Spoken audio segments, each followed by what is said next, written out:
আল্লাহকে বন্ধু বানায় নেন। ওয়াসজুদ ওয়াক্তারিব, সিজদায় নিকটবর্তী হয়ে যান, মাথাটা নিচের দিকে সিজদা অবনত করে দিন। জমিনের মধ্যে সিজদা দেওয়ার সময় মনে করে আল্লাহ আমার এই সিজদাতে মালিক আমার সবচাইতে কাছের হয়ে গেছে। আকরাবু মা ইয়াকুনুল আবদু মিন রাব্বিহি ওয়া হুয়া সাজিদুন ফাআকসিরুদ দুআ, অধিক পরিমাণে সিজদা অবনত হয়ে দোয়া করে নেন। মওতের আগে বেশি বেশি সিজদা অবনত হয়ে যান। সিজদা দিতে দিতে যদি আপনার মওত হয়ে যায়, আইওয়াফিকাহু বিআমালিন সালিহিন ক্বাবলা মাউতিহি, মওতের আগে যদি সিজদা দিতে দিতে নামাজের জন্য বের হয়ে নামাজ পড়তে পড়তে যদি মরে যেতে পারেন, বুঝে নিবেন যিনি আপনাকে ভালোবেসে ফেলেছেন তিনি কে? আল্লাহ। আমাদের যিনি চলে গেছেন আমার ভাই, উনি হসপিটাল ছেড়ে চলে আসছেন, এখানে নামাজের সুন্দর ব্যবস্থাপনা নাই। আমি সোহেব ভাইয়ের সাথে কথা বলতেছিলাম, উনি বলছেন যে একেবারে এত মুমূর্ষ অসুস্থ অবস্থায় আপনাদের খতিব সাহেব ওনার টুপিটা পর্যন্ত ছাড়েন নাই, ওনার জামাটা পর্যন্ত উনি ছাড়েন নাই। উনি যে একটা সুন্দর কোটি করতেন, এই কোটিটা পর্যন্ত তিনি পড়াছিলেন। ডাক্তারদের কত রুলস, কত রেজুলেশন থাকে, অ্যাপ্রন থাকে, কত কিছু করে থাকতে হয়। তিনি বলছেন না, আমি আমার পোশাকটা দিয়ে থাকতে চাই। মান আরাদা সাহিবাহু ফাল্লাহু ইয়াকফি, আল্লাহকে বন্ধু বানায় নেন। অনেক কথা সবাই বলা যায় না, চুপি চুপি মুনাজাতে, একান্ত কথোপকথনে, একান্ত কথোপকথনে, গোপনে গোপনে চুপি চুপি মালিকের সামনে কথাগুলো বলে নেন। যিনি আপনাকে আপন করে কাছে টেনে নিবেন তিনি কে? আল্লাহ। এটা আমার এক নম্বর নসিহত। হযরত আলী রাদিয়াল্লাহু তাআলা বয়ান করে গেছেন, আমরা তো লম্বা ওয়াজ ছাড়া আমরা শুনতে চাই না। আর দেখেন তারা কি নসিহত করছে, 4 মিনিট সময় লাগেনি, নসিহত শেষ হয়ে গেছে। মানুষের জিন্দেগি পরিবর্তন হয়ে গেছে। আজকে থেকে যদি আল্লাহর একটু বন্ধু বানান, আপনি নামাজ ছাড়া থাকতে পারবেন। আজকে যারা মাগরিবের নামাজ পড়ে এসে বসছেন, যারা না পড়ে এখানে বসছেন, আজকে থেকে নিয়ত নেন নামাজ পড়বই পড়ব। একটু পড়ে দেখেন না, আল্লাহ আপনার বন্ধু হয়ে যাবে, জীবনের সব সংকট কেটে যাবে। আল্লাহ যদি বন্ধু হয়ে যায়, সারা পৃথিবী আপনার বিরুদ্ধে লেগে আপনার একটা পশম বাঁকা করতে পারবে না, কারণ আপনার যিনি বন্ধু তিনি কে? 2 নম্বরে প্রিয় ভাইরা আমার, ومن أراد مؤنسا فالقرآن يكفي, কোরআনকে যদি সঙ্গী বানান, আজকে যে কেরাত সম্মেলন, কোরআনুল কারীম মন দিয়ে আপনারা শুনবেন। এত সুন্দর আল্লাহ কোরআনের তেলাওয়াত হতে পারে, শুনবেন। আন্তর্জাতিক কারীরা তেলাওয়াত করবে, শুনবেন। এই কোরআনকে যদি সঙ্গী বানায় নিতে পারেন, একটা আয়াতের কারণে জীবনের গুনাহগুলো মাফ করে দিয়ে, কোরআনকে সঙ্গী বানানোর কারণে যিনি আপন বানায় নিবেন তিনি কে? নবীজির কাছে একজন সাহাবী আসছে, বয়স 85 থেকে 90 হবে। আপনাদের চাইতে কম না বেশি? আমার মনে হয় এইখানে একজন মুরব্বী বসা, এখানে একজন, আর মাশাআল্লাহ স্প্যান্ডেলে কয়েকজন আছেন। আর আমার চাচা আছেন, মাওলানা কাসিমি সাহেবের আব্বা, উনি বসা আছেন। এছাড়া তেমন মুরব্বী 80-85 বছর বয়স হয়েছে এরকম কেউ আছেন? হাত তুলে তো দেখি। একটা লোকের বয়স 80-85 হয় নাই। তাহলে এবার আপনি একটু চিন্তা করে দেখেন, 85 থেকে 90 বছরের একজন সাহাবী নবীজির কাছে আসছেন, এসে বলতেছেন আকরিনি মিনাল কোরআন ইয়া রাসূলুল্লাহ, ওগো নবীজি কোরআন থেকে আপনি আমার একটু পড়া দেন। নবীজি বললেন পড়ো, আলিফ লাম রা।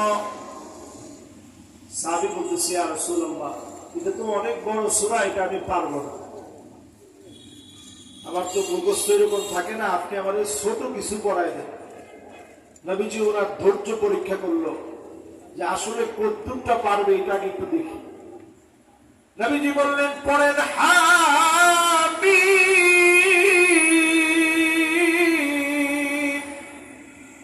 সাহাবী বলতেছে ওগো নবীজি, এইটাও তো আমার কাছে বড় লাগে, এটাও আমি পারবো না।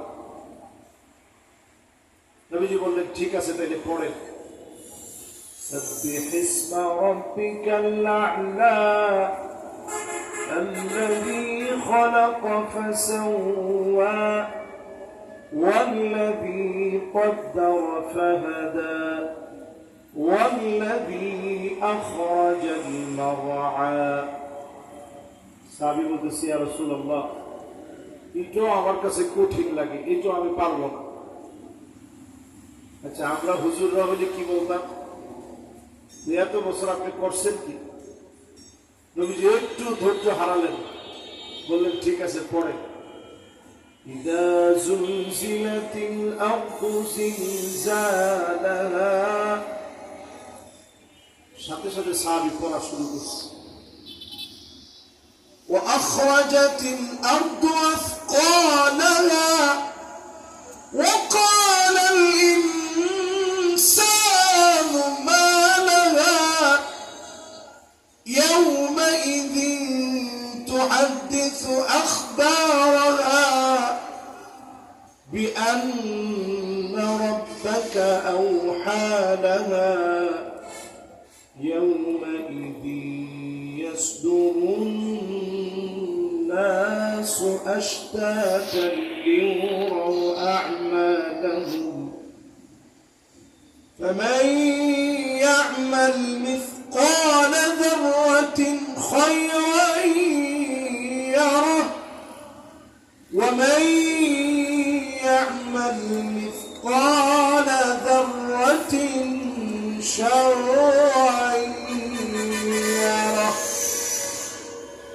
এদুর যখন সাহাবী নবীর কাছ থেকে শিখলেন, সাহাবী উঠে বলতেছে ইয়া রাসূলুল্লাহ লা আযীদু আলাইহা আবাদা, এই সূরা আমি মুখস্থ করে নিলাম, এই সূরা অনুযায়ী জীবন গড়ব। অনু পরমাণু সামান্য সামান্য গুনার ব্যাপারে মালিক সেদিন জিজ্ঞাসা করবেন। সাহাবীর দিলের ভিতরে সূরা জিলজাল এমন ভাবে গেঁথে গিয়েছে, ওগো নবীজি সূরাটা আমল করব। নবীজি বললেন তোমরা যদি কেউ জান্নাতি ব্যক্তি দেখতে চাও, এই লোকটার দিকে তাকায় দেখো, একটা সূরা পড়ে যদি এই সূরার উপরে আমল করলে জান্নাতি হওয়া যায়। যদি কোরআনের এই সম্মেলন থেকে নিয়ত করে নেন আজকে থেকে কোরআনকে সঙ্গী বানায় নেবেন, অবশ্যই যিনি আমাদেরকে মাফ করে দিবেন তিনি কে? 55 বছরে অনেক কিছু আমরা দেখেছি, এই 55 বছরে অনেক কিছু আমরা পেয়েছি। কোরআনকে শুধুমাত্র আমার ঘরের সঙ্গী না, পার্লামেন্টেও যদি আল্লাহর কোরআনকে সঙ্গী বানায় দেওয়া যায়, গোটা এই দেশের চিত্র আল্লাহ পাল্টায় দিবে, ঠিক কিনা বলে? ঠিক। এই জন্য এখন আওয়াজ উঠার বাকি, সব দেখা শেষ, সামনে হবে আল কোরআন বাংলাদেশ। এই আওয়াজের সঙ্গে আমরা ঐক্যবদ্ধ হওয়ার জন্য আজকের এই কোরআনুল কারীমের আন্তর্জাতিক কেরাত ও কোরআন সম্মেলন থেকে অঙ্গীকারবদ্ধ হবো, আমরা কোরআন শিখবো, বুঝবো, আমল করবো, ঠিক কিনা বলেন? তিন নম্বরে প্রিয় ভাইরা আমার, ومن أراد غنى فالقناعة تكفي। আপনি যদি ধনী হতে চান, এমন কেউ আছেন এখানে ধনী হতে চান না? হাতটা উঠান দেখি। মাশাআল্লাহ, একজন হাত তুলছে, উনি বিয়ে শাদী করে না, এই জন্য বুঝ জ্ঞান পুরাপুরি হয় না। এখন বিয়ে শাদী করছেন ভাই? মাশাআল্লাহ, একজন বেবি আছে। মাশাআল্লাহ, আল্লাহ ওনারে বরকত আরো বাড়ায় দেন। করেন আমি আমিন। আমি একটা লোক মাশাআল্লাহ আর পাইছি, আমার কাঁচা জানতে পাইছি, আর আমার সোয়েব ভাই পাইছি, যে ওনারা ধনী হইতে চায় না। মানে আপনারা যে আমারও প্রশ্ন করেন, হুজুর আপনি ধনী হইতে চান, আমিও কি উত্তর দেবো? কোন মুখে যদি আমি বলি যে না আমি আসলে চাই না, আমার ভিতরটা তো আমি চিনি। আচ্ছা কোন আমরা ধনী হইতে চাই না এমন একটা লোককে আসলে আসি? আসলে না। আমার রাসূল ধনী হতে চায় না। নবী জীবনে ইত্তলাতুল জান্নাত ফারাআইতু আকসারা আহলিহা আল ফুকারা। জান্নাতে নবীজি প্রবেশ করলেন, অধিকাংশ লোকদেরকে জান্নাতে পেলেন যারা দরিদ্র শ্রেণীর মানুষ মালিক জান্নাতি বানায় দিয়েছে। আল্লাহ আমাদেরকে অজস্র নেয়ামত দিয়েছেন। ধনী হওয়া খারাপ না, ফালকিনাহাতু তাকফি।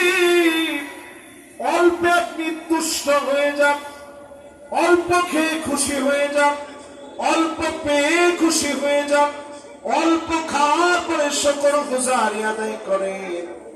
অল্পে যদি তুষ্ট হয়ে যান, আপনাকে যিনি ধনী বানায় দিবেন তিনি কে? আল্লাহ। বাংলাদেশের বিশাল একজন শিল্পপতি, এত বড় রকম, তার চেহারার ভিতরে, নামাজের ভিতরে এত বড় বড় লম্বা দাগ। আমি দেখে মনে করতেছিলাম যে হাই, আমরা তো মনে নামাজই পড়ি না, আমাদের কপালের মধ্যে তেমন কোনো দাগ নাই।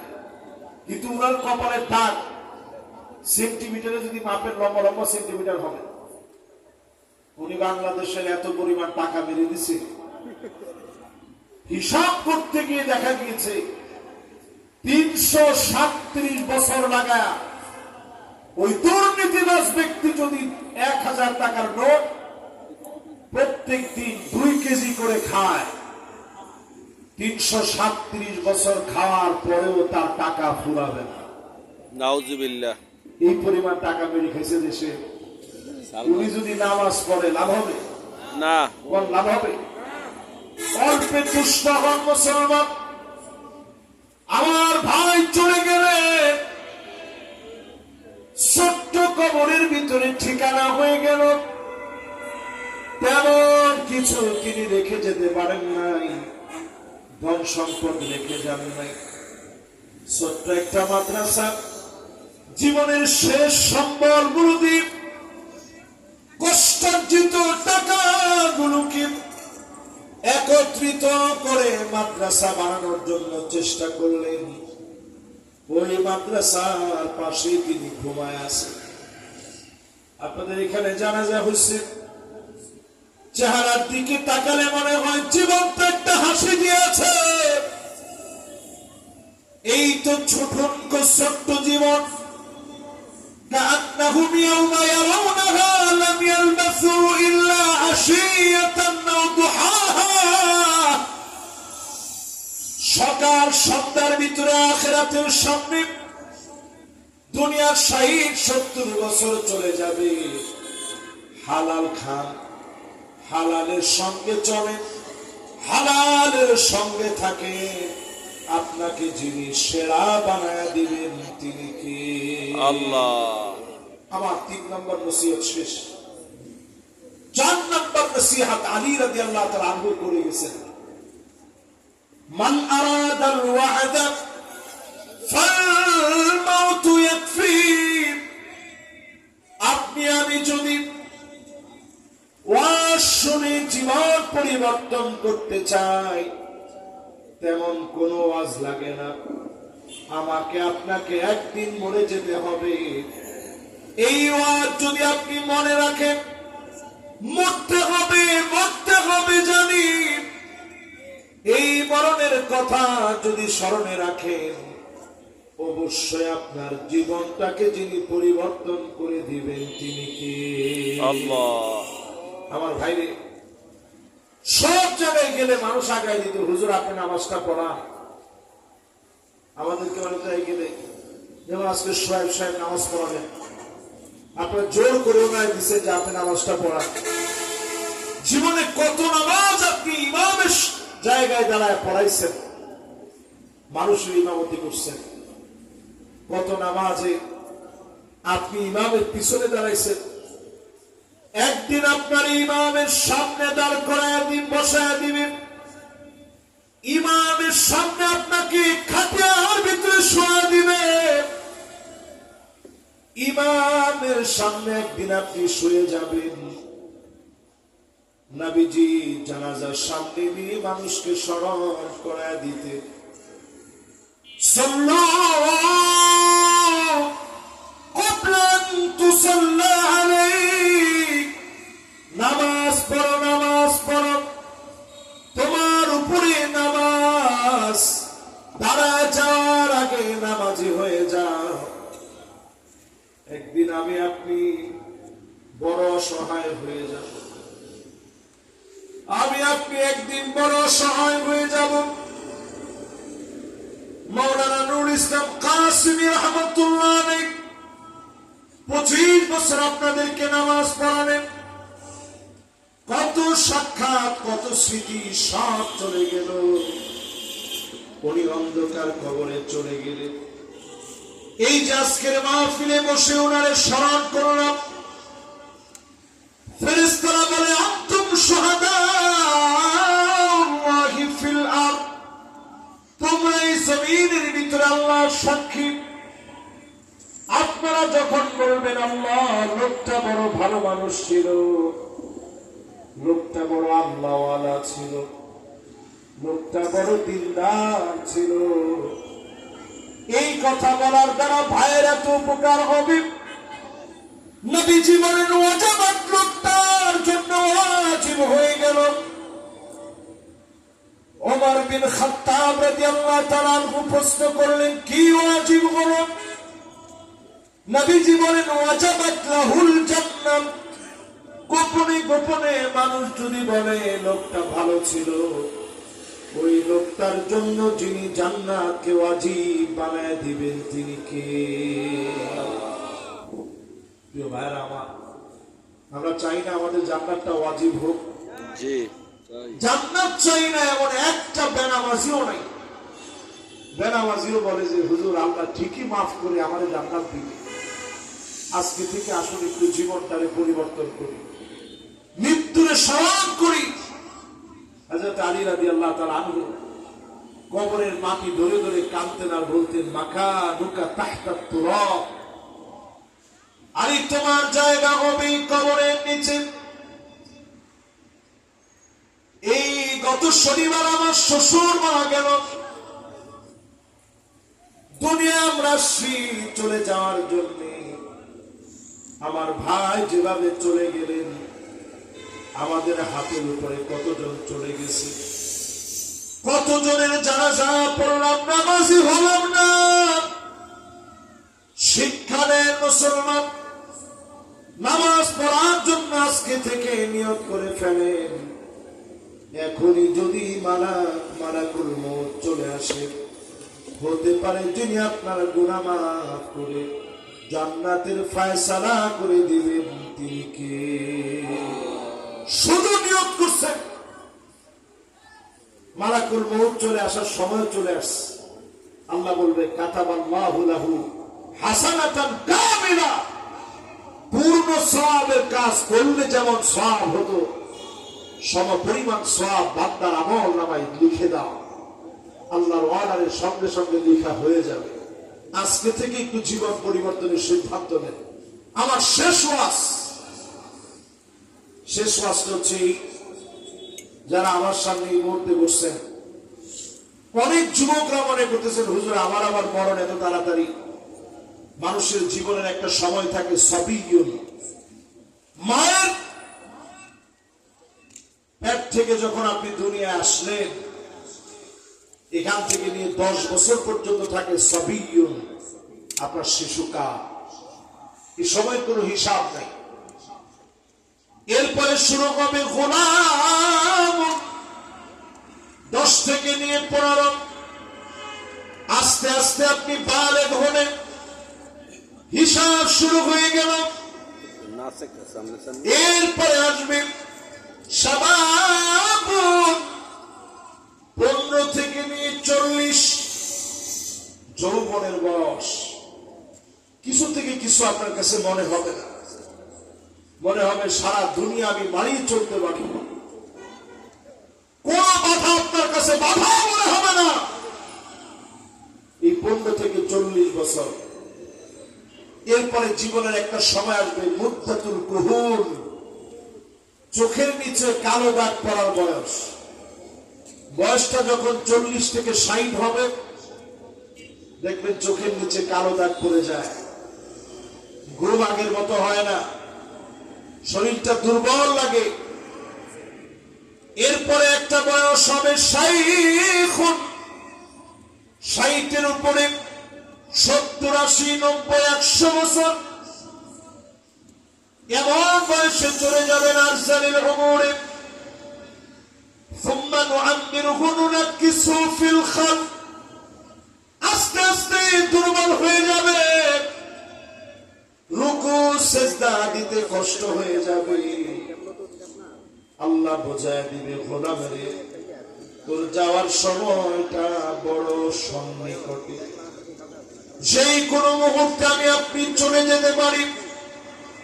প্রতিদিন এইটা মনে করেন, আল্লাহর কথা স্মরণ করেন, মালিককে বন্ধু বানান, কোরআনের সঙ্গী বানান, অল্পে তুষ্ট হয়ে যান, মওতের কথা স্মরণ করেন। এই 4টা যদি করতে না পারেন, ফান্নারু মাসওয়াহ, জাহান্নাম আপনার ঠিকানা হবে।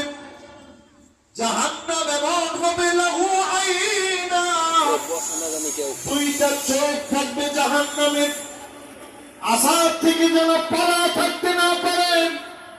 ওয়ালাহা উযনান, 2টা কান থাকবে জাহান্নামের, জাহান্নামীদের চিৎকার যেমন জাহান্নাম শোনে, জাহান্নাম চিৎকার শুনবে, আযাব বাড়ায় দিবে। এক মুহূর্তের জন্য কারো আযাব বন্ধ থাকবে না। সেদিন অসংখ্য বাপ সন্তানদেরকে দেখতে যাবে, আয় আল্লাহ কোথায় আমার ছেলে, কোথায় আমার মেয়ে, আলহাকনা বিহিম যুররিয়াতাহুম। মালিক সেদিন বলবে, যাও তার ছেলেরে নিয়ে আসো, মেয়েরে নিয়ে আসো। বাপ সেদিন তাকায় দেখবে, ছেলের গায়ে জাহান্নামের পোশাক, মেয়ের গায়ে জাহান্নামের পোশাক। অসংখ্য ছেলে তাকায় দেখবে, বাপের গায়ে জাহান্নামের পোশাক। এই কথাটা এই জন্য বলতেছি, আমাদের কাসেমি ভাই যদি জান্নাতি হন, আমরা যদি জান্নাতি হতে পারি, মালিক সাক্ষাৎ করায় দিবে। আর যদি আমরা জান্নাতি না হই, জীবনে আর কোনদিন এর জন্য দেখা হবে না। মা বাবা আত্মীয় স্বজনের সঙ্গে জাহান্নামী হলে একবার দেখা হবে, পরে নিয়ে যাবে। নিজে আমল করলেন, ছেলের ডাকলেন না, আপনি ব্যর্থ হলেন। নিজে নামাজ পড়ে, সন্তান তারে ডেকে আনে। যদি আজকের মাহফিল থেকে নিয়ত করতে পারেন, উঠার আগে যিনি মাফ করে দিবেন তিনি কে? আল্লাহর কাছে ক্ষমা চাই। এখানে আপনাদের কাছ থেকে বিদায় নিতে যাচ্ছি। হাদা মা ইনদি ওয়াল ইলমু ইনদাল্লাহ আলাইহি তাওয়াক্কালতু ওয়া ইলাইহি উনীব। অনেক দূরে আমাকে যেহেতু যেতে হবে, আপনারা আমার জন্য দোয়া করে দিবেন। আল্লাহ যেন টাইমলি ওই প্রোগ্রামটাতে অ্যাটেন্ড করার তৌফিক দান করেন। আল্লাহ যেন আমাদের পথকে সহজ করে দেন। পড়েন আমিন। আসসালামু আলাইকুম ওয়া রাহমাতুল্লাহি ওয়া বারাকাতুহু।